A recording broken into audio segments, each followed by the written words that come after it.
Hi, this is Helen Chong from Hailing Group. Thank you so much for tuning in. Today, I want to talk to you a little bit about how to start doing real estate investment.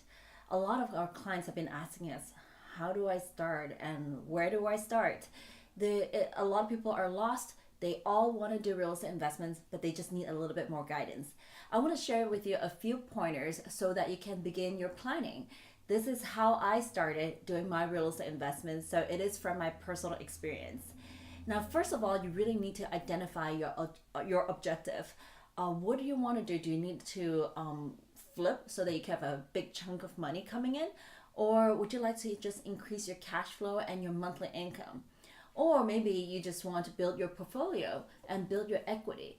So you have to identify which objective that you have before you can even move forward to deciding what kind of properties you want to invest in. Now, secondly, is that you need to determine how much cash do you have.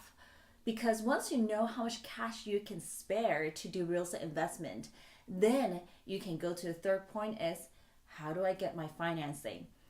Getting financing is really not too difficult, but a lot of people think that they only have one option is to borrow it from the bank. Yes, there are these big banks that give you these conventional financing options, but there are also hard money lending. Hard money lending meaning that there are these companies will give you money, but then their criteria is a lot looser.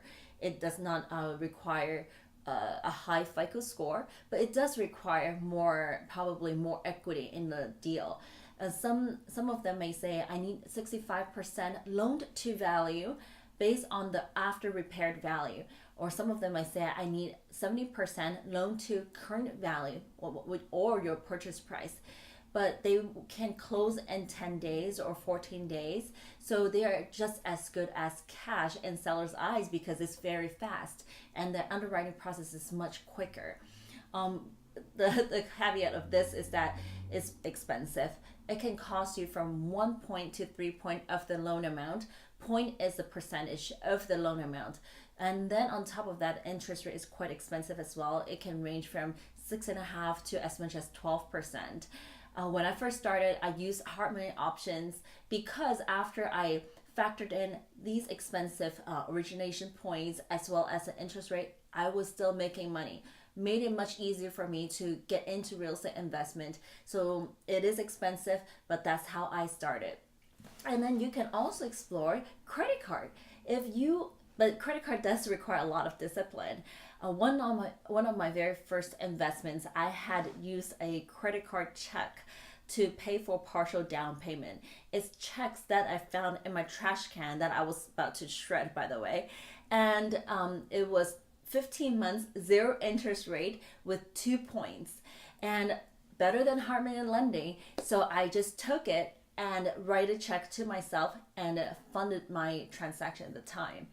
And then lastly, you can also think about getting money from your relatives and friends. However, you do have to do homework ahead of time by building a presentation, telling them why this investment makes sense and is profitable.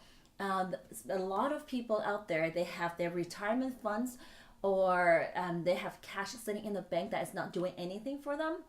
So you may want to help them to make their money work for them. So you need to start building a presentation. And how do you do that? You have to start doing your homework, which lead to our next point is the market research. There are so many places in this country. Where do you go? Where do you decide to invest? A lot of people like to invest somewhere close to their home, but if you're me and living in Silicon Valley, and it is the most expensive real estate market in this country, it might be hard for you to start investing in this area. But it's okay. You can explore outside of this area. Maybe you need to drive 2 hours away to, for example, Stockton, Modesto, Tracy, Sacramento. There are a lot of different areas still. However, you do have to do your market research. You need to do research regarding their population, their employment, if they have major employers, and also if there are other major hubs surrounding this area. And one of my favorite ways to do is to go to their city planning site to see if there are any developments or looking at their general plan to see if the city has any long-term plan for this place. So maybe you're buying it at the low of the market, but then they have some developments going on, or they have some long-term plan for this particular area. You can cash that, and then maybe you can buy it low, but then 5 years down the road, this area is changing, and that's where you can make the most money. And that also leads to the next point, is that what are your exit strategies? Are you going to buy and hold, buy and flip? You need to think about what are your exit strategies. For example, if you cannot flip right away, what would happen if you cannot flip? Can you rent it out with positive cash flow still? This is something you really have to think about, and also put it into your presentation for your investors so that they have confidence in you, knowing that you have thought about from different angles. And then lastly, of course, is building your team. Building your team is extremely, extremely important. You need to have a strong realtor by your side. Realtors are the one that can help you find deals, of course, no matter if they're on the market or if they're off market, and help you negotiate the deal. A lot of people think that they can do it themselves, but unfortunately, even for myself as a real estate professional, when I'm dealing with my own property, I get emotional, and it's hard to negotiate when you are emotional. So you want to find somebody who can actually really represent, person you can trust and represent your best interest. Don't go with the listing agent, please. Have a buyer's agent who can represent you, because I can assure you the listing agent's priority will be to their sellers, and you will not be their high priority. So be sure to have your own agent represent your best interest and negotiate for you, and making sure that you're doing all the due diligence that you're supposed to do before you close on that transaction. And then secondly, if you do want to rent it out, you should have a very good property management company by your side.